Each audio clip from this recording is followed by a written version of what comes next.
नमस्कार प्रिय दर्शकों, मैं यशराज तिवारी आप सभी का बहुत बहुत स्वागत करता हूं प्रोफेशनल एस्ट्रोलॉजी पर। जैसा कि आप सभी जानते हैं, आज रविवार का दिन है और आज मैं आप सभी के सम्मुख उपस्थित हुआ हूं आप लोगों की जन्म कुंडली का निःशुल्क अध्ययन करने के लिए।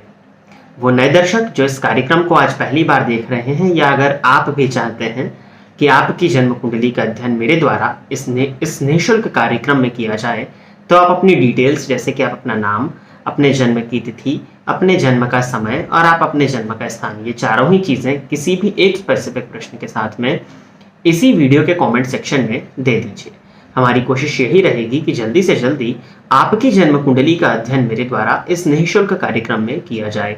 साथ ही साथ आपकी डिटेल्स देने के बाद में 3 से 3.5 महीने का वक्त आपकी जन्म कुंडली का अध्ययन होने में इस कार्यक्रम में लग जाता है, क्योंकि इस कार्यक्रम में जो चुनाव होता है वो फर्स्ट कम फर्स्ट बेसिस, अर्थात जो जिस समय पर कमेंट देता है उसका पहले होता है और जो बाद में देता है उसका उस व्यक्ति के बाद में चयन होता है। दूसरी चीज़ वही हर हफ्ते बोलता हूँ, इस बार भी बोल देता हूँ कि बहुत से लोग व्हाट्सएप पर मैसेज करके निःशुल्क डिमांड करते हैं। मैं फिर से कहूँगा कि निःशुल्क कुंडली अध्ययन कराने के लिए इसी वीडियो के कमेंट सेक्शन में अपनी डिटेल्स दीजिए, वहीं से चयन होगा, व्हाट्सएप से चयन नहीं होगा। तो व्हाट्सएप करके अगर आप सोच रहे हैं कि जल्दी हो जाएगा, तो वो संभव नहीं है। जो इस वीडियो के नीचे नंबर दिया गया है वो पर्सनल अपॉइंटमेंट लेकर के सशुल्क जन्म कुंडली का अध्ययन कराने के लिए है, ना कि निःशुल्क। तो निःशुल्क के लिए इस वीडियो के कमेंट सेक्शन में ही आप लोग अपनी डिटेल्स दीजिए। अब रही बात इस कार्यक्रम की, तो ये जो हमारा कार्यक्रम है ये 65वें नंबर का कार्यक्रम है, 65th नंबर का कार्यक्रम हम निःशुल्क जन्म कुंडली अध्ययन की श्रृंखला का बना रहे हैं। साथ ही साथ 427 जन्म कुंडली का अध्ययन आज तक इस कार्यक्रम में हो चुका है और आज के इस कार्यक्रम की जो पहली जन्म कुंडली होगी वो हमारी इस श्रृंखला की 428वीं जन्म कुंडली होने वाली है। तो चलिए देखते हैं जो पहली जन्म कुंडली आज के इस कार्यक्रम की है। ये एक चैनल है डिम्पल गेमिंग करके, तो ये डिम्पल की जन्म कुंडली है। तो डिम्पल जी आप तैयार रहिए, आपकी जन्म कुंडली मैं ले रहा हूं। 30 नवंबर 1996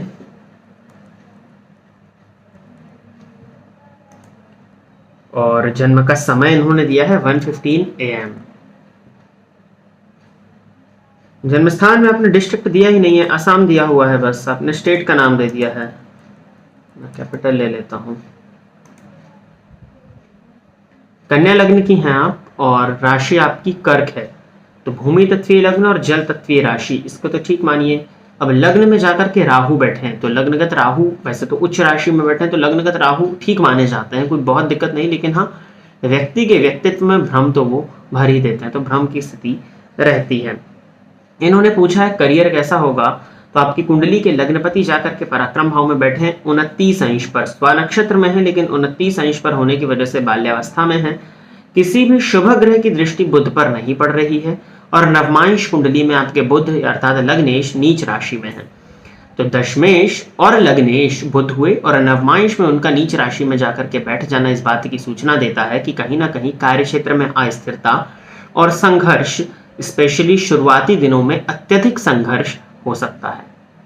रही बात आपकी जन्म कुंडली के लग्न पर शनि की दृष्टि का पड़ना और सप्तम भाव पर शनि केतु की युति जो कि श्रापित योग, तो ये स्वास्थ्य से संबंधित भी परेशानी और शनि की दृष्टि का लग्न पर हो जाना जातक के जीवन काल में प्रत्येक कार्यों को विलंबित करा देता है। तो कहीं ना कहीं करियर का पार्ट थोड़ा सा डिस्टर्ब तो जरूर है। हालांकि गुरु हंस योग में बैठे हुए हैं चतुर्थ भाव में, वैसे तो वो कारक नहीं होते इस कुंडली में, लेकिन फिर भी चतुर्थ भाव में वो अपने उच्च भाव में बैठे हैं जो कि रिजल्ट कर रहे हैं और बुध की दशा में गुरु का ही अंतर आपको चल रहा है। तो गुरु की दृष्टि जो पड़ रही है वो दशम भाव पर है, तो बुध में गुरु का अंतर मुझे लगता है कि रिजल्ट देगा, क्योंकि गुरु हंस योग में है, उच्च भाव में बैठे हैं और शुक्र के नक्षत्र में बैठे हैं जो कि इस कुंडली के भाग्येश होते हैं। शत्रु के नक्षत्र में है परंतु भाग्येश के नक्षत्र में संचलन करने के चलते उनके पास में बल है जिसकी हमको जरूरत है। हालांकि वो स्वतः गुरु शनि की दृष्टि से दृष्ट हैं, तो गुरु से संबंधित जो कारकत्व होते हैं उसमें तो कमी आ ही जाती है, लेकिन फिर भी बुध में जो गुरु का अंतर है 2/12 के होने के बावजूद अगर आप नौकरी की तलाश करती हैं तो नौकरी मिलने की संभावनाएं आपकी जन्म कुंडली में है इस ईयर के एंड में या अगले वर्ष में बनती हैं। और मुझे लगता है कि वर्तमान जो स्थिति है अभी, इसमें तो आपको नौकरी की तरफ ही बढ़ना चाहिए। कुछ समय के बाद आप चाहें तो अपना स्वतंत्र काम या जो भी आप ये गेमिंग इत्यादि का करते हैं तो वो कर सकते हैं, क्योंकि शुक्र के पास में बल है, स्वग्रही है शुक्र, और स्वाति में तो तुला राशि के हुए स्वाति नक्षत्र में तो बल है उनके पास में। तो ये गेमिंग इत्यादि का जो चैनल वैनल है आपका वो तो ठीक है, लेकिन फिलहाल जो ग्रह स्थिति है या जो ग्रह दशाएं चल रही हैं और कर्क राशि होने के चलते शनि की ढैया भी आपको लगेगी और आने वाले समय में केतु की दशा, तो मुझे लगता है कि आपको एक स्थायी नौकरी लेकर के आगे बढ़ना चाहिए, क्योंकि करियर आपका थोड़ा फ्लक्चुएटिंग है। अपने बुध को ठीक करिए, बुध को थोड़ा सा हमें बल देना होगा। तो रत्न तो आपको पहनाया नहीं जा सकता, क्योंकि नवमांश कुंडली में बुध जाकर के नीच राशि में बैठे हुए हैं और मंगल के घर में बैठे हैं, तो वो शत्रु राशिस्थ हैं, जिसके चलते थोड़ा सा परेशानी है। तो गणेश जी का मंत्र गंग गणपतये नमः 5 माला नित्य जाप करना शुरू करिए। और अगली जन्म कुंडली जो है वो है निशा कुमारी की। तो निशा जी आप तैयार रहिए, आपकी जन्म कुंडली में ले रहा हूं। 24 जनवरी 1999,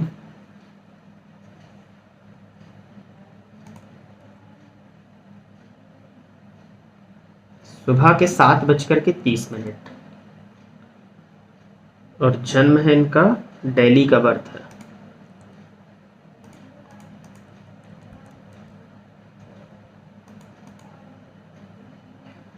निशा जी मकर लग्न है आपका और राशि आपकी बन जाती है मेष। अब देखिए मकर लग्न की जन्म कुंडली में शनि का जाकर के चतुर्थ भाव में मेष राशि में बैठना, जो कि हो गई इनकी नीच राशि। हालांकि मंगल की दृष्टि उन पर पड़ रही है जो कि नीच भंग करेगी, लेकिन शनि चंद्रमा की युति, नीच भंग को अभी साइड रखिए, क्योंकि नीच भंग एक तरह का ऑप्शन होता है। जब कोई ग्रह नीच का हो जाता है तो हम देखते हैं उसका नीच भंग है तो वो कितना नीच का प्रभाव देगा कितना नहीं, लेकिन मूलतः वो नीच राशि में जाकर के 3 अंश पर बैठा हुआ है अश्विनी नक्षत्र में, और षडबल में वो सबसे कमजोर है जो कि लग्नेश ही हैं आपके, और अष्टमपति सूर्य होकर के जाकर के लग्न में बैठे हैं। तो देखिए सबसे पहली चीज तो सूर्य को अष्टमेश का दोष नहीं होता, लेकिन फिर भी अष्टम भाव का स्वामी होकर के लग्न में जाकर के सूर्य बैठा है तो थोड़ा प्रभाव तो आएगा।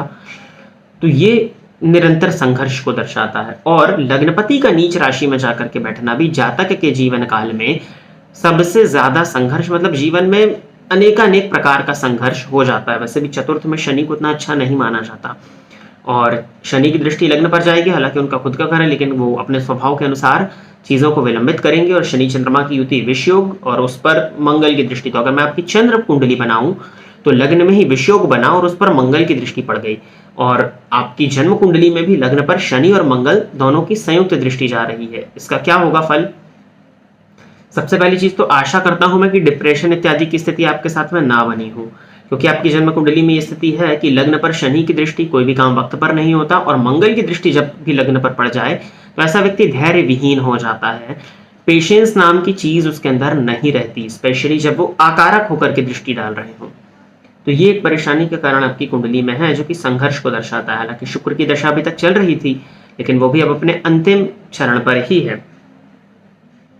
इन्होंने पूछा है क्या मुझे गवर्नमेंट जॉब लगेगी, उपाय बताएं ताकि गवर्नमेंट जॉब लग जाए। देखिए मैं भी आपको वही चीज बोलूंगा जो मैं बहुतों से कहता हूं, कि केवल अगर उपायों से सरकारी नौकरी लग रही होती तो सभी लोग उपाय ही करते, और जितने भी लोग जन्म कुंडली दिखवाते हैं या जितने भी ज्योतिषी हैं वो सब सरकारी नौकरी ही कर रहे होते। तो उपाय से तो सरकारी नौकरी होती नहीं है। हाँ, जन्म कुंडली के ग्रह योग जरूर मायने रखते हैं। तो दशम में आपके मंगल बैठे हैं, दशमपति धन भाव में है, लेकिन वो भी 0 अंश पर है। षडबल में हालांकि बल है उनके पास, और वो नवमांश में स्वग्रही हैं जो कि प्लस पॉइंट है, और दशमस्थ मंगल है नवमांश में वृश्चिक के हैं जो कि स्वग्रही हैं। देखिए देर तो बहुत लगने वाली है, 99 का आपका जन्म है, और आप मान के चलिए कि आने वाले 4-5 साल अभी होने की संभावनाएं ना की ही हैं। मतलब मैं बहुत मुश्किल देखता हूं यहाँ पे, लेकिन फिर भी सूर्य का जाकर के लग्न में बैठना, और आपकी कुंडली में लग्नपति नीच में तो बता ही चुका हूँ, गुरु का स्वग्रही होना, गुरु का पराक्रम भाव में स्वग्रही होकर के भाग्य कारक का भाग्य भाव पर दृष्टि डालना इस बात की सूचना देता है कि अगर आप प्रयत्न करें तो आप ले सकते हैं, लेकिन बहुत मुश्किल होगा। और प्रयत्न करने इसलिए कह दे रहा हूं क्योंकि सूर्य की दशा मुझे नवंबर 25 के बाद 2025 के बाद में आती हुई दिखाई दे रही है। तो इस चीज का प्रयत्न करते रहिए, अपनी तैयारी आप जारी रखिए। आपने अगर क्षेत्र बता दिया होता तो बेहतर होता, लेकिन फिर भी बैंकिंग का अगर आप प्रयत्न करें तो बैंकिंग की तरफ, क्योंकि बुध वर्गोत्तमी है तो बैंकिंग में मुझे लगता है कि आप अच्छी सफलता हासिल कर सकते हैं। प्लस पॉइंट भी है कुंडली में, ऐसा नहीं है कि सब नकारात्मकता ही है, कि भाग्यपति जाकर के लग्न में बैठे हैं तो बुध को बल देना होगा। जो पहले उपाय बताया वही आपको भी बताऊंगा। लेकिन रही बात सरकारी नौकरी की, तो सूर्य आराधना आदित्य हृदय स्तोत्र का पाठ करना शुरू करिए नित्य। रविवार, कल ही मतलब जब आपको वीडियो मिलेगा तो कल, आज मैं सैटरडे को रिकॉर्ड कर रहा हूँ परंतु आपको कल ये वीडियो मिलेगा, तो आज के ही दिन से आप समझ लीजिए रविवार के ही दिन से नित्य आदित्य हृदय स्तोत्र का पाठ करिए और समय मिलता है या समय निकाल करके नित्य 3 पाठ करना शुरू करिए। सूर्य को अर्घ्य दीजिए, वो तो आप देते ही होंगे, और गणेश जी का मंत्र जो इसके पहले वाले में बताया था उसका जाप करिए कम से कम 3 माला, यह आपके लिए उचित है। और अगली जन्म कुंडली है अभिषेक महाजन जी की। तो अभिषेक जी आप तैयार रहिए, आपकी कुंडली में ले रहा हूं। 11 सितंबर 1993 दोपहर में 2:05 तो गुरदासपुर पंजाब।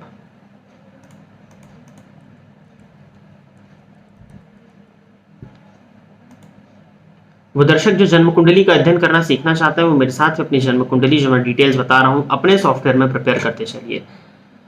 अभिषेक जी आप धनु लग्न के हैं, मिथुन राशि आपकी, और देखा जाए तो धनु लग्न जो कि अग्नि तत्व का लग्न है और मिथुन राशि जो कि वायु तत्व की राशि है, तो समावेश यहाँ बैठ रहा है। लग्नेश और राशि मित्र नहीं है, हालांकि उनकी युति हुई है, और बुध जो है वो भद्र योग में दशम भाव में बैठे हुए हैं। प्रश्न क्या है आपका, सक्सेस किस एज में मिलेगी, किस तरह की सक्सेस की आप डिमांड कर रहे हैं। शनि की दशा चल रही है आपको, शनि पराक्रम भाव में बैठे हैं, और मुझे लगता है कि सूर्य पर शनि की दृष्टि भी पड़ रही है। इस कुंडली में जो सफलताएं हैं वो पूरी पूरी पराक्रम पर निर्भर करती हैं। तो आप जिस एज से पराक्रम करना मान लीजिए शुरू कर देंगे, उस एज से सक्सेस मिलनी शुरू हो जाएगी। फिर भी अगर आपने इस जन्म कुंडली के आधार पर पूछा है तो बुध की दशा को आने दीजिए। बुध दशम पतियों के दशम में बैठे हैं और सितंबर 2028 में उनकी दशा है, तो वो समय आपके लिए एक अच्छा समय माना जाएगा। कारक नहीं है लेकिन राशिश है, तो 2028 के सितंबर के बाद से समय अच्छा है। लेकिन शनि का पराक्रम भाव में स्वग्रही होकर के संचरण करना इस बात की सूचना देता है, धनिष्ठा नक्षत्र में है और मंगल के नक्षत्र में है, कि पराक्रम को मित्र बनाइए, बिना पराक्रम के कुछ नहीं मिलने वाला। एक होता है कि आपको क्या मिला हुआ है भाग्य से, और एक होता है कि आपको पराक्रम से बनाना पड़ेगा। तो आपको यहाँ पर टोटली जो स्थिति आपकी कुंडली दिखाती है आपको बनाना पड़ेगा। लग्नपति के दशम भाव में जाना अच्छा है, ऐसा व्यक्ति कर्मठ होता है और अपने कर्म के बदौलत ही सफल होता है, तो वो अच्छी चीज है। धन भाव का कारक धन भाव को देख रहा है, तो वो भी ठीक देख रहा हूं मैं, और आकस्मिक धन लाभ के योग भी इस कुंडली में है। तो बस पराक्रम की कमी है, पराक्रम करते रहिए और इस कुंडली में सक्सेसफुल होने के योग बनते हैं अगर आप पराक्रम करते हैं तो। और अगली जन्म कुंडली रिया की है, तो आधा ही नाम मतलब इन्होंने फर्स्ट नेम बस दिया है अपना, मैं कहता हूँ अक्सर पूरा नाम लिख करके भेजा करिए। डेट ऑफ बर्थ से मिला लीजिएगा 15 अक्टूबर 2004, जन्म समय है 20:55, रात के 8:55 का बर्थ है, और राजस्थान में अजमेर का जन्म है इनका।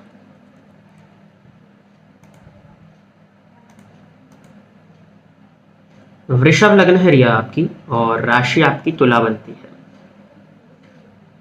क्या मैं डॉक्टर बन जाऊंगी, मेरी मेंटल हेल्थ सही नहीं है। 2004 का आपका जन्म है और 15 अक्टूबर 2004, अभी मुश्किल से 19 साल की एज आपकी, 19 भी नहीं 17 साल की एज आपकी, क्योंकि 2004 अक्टूबर 2004 का आपका जन्म है। तो मेंटल हेल्थ क्यों खराब है, सबसे पहले तो ये देखा जाए चतुर्थपति पंचम भाव में बैठे हैं, चतुर्थ में शुक्र है जो कि लग्नेश है, चतुर्थ भाव और आपके लग्नपति पाप कर्तरी योग में है, शनि और मंगल के मध्य आ चुके हैं। चंद्रमा जो कि मन का कारक है वो छठे भाव में राहु के नक्षत्र में बैठ करके राहु की दृष्टि से दृष्ट है, और नवमांश में अगर देखा जाए तो वो ठीक है, नवमांश में तो कोई बहुत ज्यादा बुरी स्थिति में नहीं है, दशम में ही है, और गुरु में राहु का अंतर। ऐसा तो नहीं है कि इस समय में आपका मेंटल स्टेट जो है वो ठीक नहीं है। देखिए वृषभ लग्न की जन्म कुंडली में आपने अभी तक गुरु की दशा देखी, और नक्षत्र क्या है आपके जन्म का, स्वाति नक्षत्र, तो राहु की दशा में आपने जन्म लिया, 18 डिग्री पर चंद्रमा है, मतलब लगभग आपने गुरु की महादशा पूरी देखी। अब वृषभ लग्न की जन्म कुंडली में गुरु की महादशा आकारक गुरु हुए या कह लीजिए मारक हुए, क्योंकि अष्टमपति हैं और लाभेश भी हैं, तो छठे से छठा, तो लाभ भाव भी आकारक, और अष्टम भाव तो आप सभी जानते हैं कि आयु और मृत्यु का भाव है। तो वृषभ लग्न की जन्म कुंडली में गुरु की दशा ने फल जो थे वो बहुत अच्छे तो नहीं दिए, और दूसरी बात आप गुरु में राहु का अंतर देख रहे हैं 13 मई 2020 के बाद से, और तुला राशि होने के चलते शनि की ढैया भी आपको चल रही थी। तो ये कुछ चीजें जो साथ में, जो गोचर का सपोर्ट ना मिल पाना, महादशा का सपोर्ट ना मिल पाना, ये परेशानी का कारण बन रहे थे। अब आपका वक्त बदलेगा, वृषभ लग्न की कुंडली में शनि की दशा आपको मिलेगी 7 अक्टूबर 2022 के बाद से, जो कि शनि आपके वर्गोत्तमी है, कर्क राशि में मृत अवस्था में है लेकिन वर्गोत्तमी है। और तीसरे भाव में बैठे हैं जहाँ की वो कारक होते हैं, तो कारक अपने ही घर में बैठा है तो उसको वो रिजल्ट देगा। अब सवाल यहाँ पर फिर से उठ जाता है कि तुला राशि अक्टूबर 22 से लगेगी, और तुला राशि का अगर हम गोचर देखें तो शनि राशि से पंचम भाव में संचरण कर रहे हैं, जिसको कि शनि की पनौती के नाम से जाना जाता है, जो कि परेशानी का कारण बनती है। शनि का गोचर पंचम भाव में राशि से अच्छा नहीं माना जाता, और शनि की दशा में शनि का अंतर भी बहुत अच्छा नहीं कहते हैं, क्योंकि पापक ग्रह की महादशा में पापक ग्रह का अंतर बहुत श्रेष्ठ फल प्रदाता नहीं बनता। तो अब आप देखिए, शनि में बुध का अंतर आएगा अक्टूबर 2025 के बाद से, वहां से आपकी स्थिति में सुधार है। और रही बात है डिप्रेशन की, तो उसके तो कुछ उपाय करने होंगे, क्योंकि गुरु में राहु का अंतर तो मैं कई बार बोल चुका हूँ, आपके में तो षडाष्टक बैठे हैं कि अच्छा फल नहीं देता। तो वो परेशान हो रहे थे, आप डिप्रेशन की स्थिति में आप आ रहे थे, अपने चंद्रमा को ठीक कर लीजिए, थोड़ा सा लग्न को बल देंगे तो वो चीज़ कंट्रोल होगी। अकेले रहना कम करिए थोड़ा सा, क्योंकि स्थिति दिख रही है उस तरह की कि आप अकेले रहना ज़्यादा पसंद करें। अब रही बात डॉक्टर बनने की, तो दशम भाव का अधिपति के पास में शनि के पास में बल है, और मंगल पंचम भाव में चंद्रमा के नक्षत्र में बैठे हैं, 18 अंश पर हैं। और षडबल भी अगर मैं जाकर के देखता हूं आपका, तो षडबल में भी ठीक ठाक बल मंगल के पास में है, क्योंकि आपका जन्म रात का है, और रात का जन्म होने के चलते मंगल को षडबल में बल मिल जाता है। तो षडबल में मंगल को बल मिल रहा है, हालांकि बल 6 प्रकार के होते हैं, लेकिन उसमें जो मैं जिस समय की काल के बल की बात कर रहा हूँ वो है, तो मंगल के पास में बल है। और देखा जाए तो गुरु और मंगल की युति भी आपकी जन्म कुंडली में बन रही है, तो मुझे लगता है कि आपको मेडिकल के क्षेत्र में सफलता मिल जानी चाहिए, परंतु समय लगेगा। और आप अपनी तैयारी निरंतरता के साथ में करते रहिए, नेट के एग्जाम की तैयारी करते रहिए। शनि की दशा आ ही रही है, जो कि दशमेश और भाग्येश है, भाग्येश होकर के भाग्य भाव को देख रहे हैं। गवर्नमेंट एग्जामिनेशन जो आपका इसका होता है, मतलब नेट के क्या किसके कहते हैं इसको, नीट के एग्जाम में गवर्नमेंट मेडिकल कॉलेज मिलने की संभावनाएं बनती हैं। थोड़ा सा कंफ्यूजन हो गया था दिमाग में कि जो सरकारी नौकरी की तरफ चला गया था, तो नीट के एग्जामिनेशन को करके गवर्नमेंट कॉलेज मिलने के भी चांसेस आपकी कुंडली में बनते हैं। सूर्य की स्थिति क्योंकि है ठीक है, जो मैं देख पा रहा हूँ इस कुंडली में, तो अपना 100% दीजिए। थोड़ा सा अपनी मानसिक स्थिति को ठीक करने का प्रयत्न करिए, जैसे कि अभी सावन चल रहे हैं, तो नित्य सोमवार से प्रारंभ करके शिव जी के मंदिर में जाकर के शिवलिंग पर दुग्ध मिश्रित जल काली तिल मिलाकर के अर्पित करिए। मेडिटेशन या प्राणायाम जो आपको ठीक लगे उसको करना प्रारंभ करिए। और भी कुछ उपाय हैं, आप चाहें तो नीचे दिए गए नंबर पर संपर्क करके जो आपके मेंटल हेल्थ से संबंधित है वो आप उपाय ले सकते हैं। तो अभी मूलतः यही 2 उपाय करिए, और हनुमान जी की अत्यधिक आराधना आपके द्वारा होनी चाहिए। इतने ही उपायों को करिए, और पूरा अपना जो है आप फोकस अपना नीट की तैयारी में, मेडिकल एंट्रेंस एग्जामिनेशन की तैयारी में लगा दीजिए। तो प्रिय दर्शकों, इतनी ही जन्म कुंडली का अध्ययन करने के लिए आज मैं आप सभी के सम्मुख उपस्थित हुआ था। आशा करता हूं कि जितने भी लोगों की जन्म कुंडली का अध्ययन मेरे द्वारा इस निःशुल्क कार्यक्रम में हुआ वो सभी संतुष्ट होंगे। वो नए दर्शक जो चाहते हैं कि उनकी जन्म कुंडली का अध्ययन मेरे द्वारा इस निःशुल्क कार्यक्रम में किया जाए, वो अपनी डिटेल्स जैसे कि आप अपना नाम, अपने जन्म की तिथि, अपने जन्म का समय और अपने जन्म का स्थान, ये चारों ही चीजें किसी भी एक स्पेसिफिक प्रश्न के साथ में इसी वीडियो के कमेंट सेक्शन में दे दीजिए। हमारी कोशिश यही रहेगी कि जल्दी से जल्दी आपकी जन्म कुंडली का अध्ययन मेरे द्वारा इस निःशुल्क कार्यक्रम में किया जाए। आज के लिए बस इतना ही, पुनः मुलाकात होगी, तब तक के लिए नमस्कार। फोन पर बात करके कुंडली दिखाने के लिए एवं ज्योतिष से संबंधित अन्य सर्विसेज के लिए आप स्क्रीन पर दिए गए नंबर पर कॉल या व्हाट्सएप करके पर्सनल अपॉइंटमेंट ले सकते हैं। अब आप YouTube के साथ साथ Facebook और Instagram पर भी मेरे अकाउंट को फॉलो कर सकते हैं, जहां पर आपको ज्योतिष से संबंधित जानकारी मिलती रहेगी।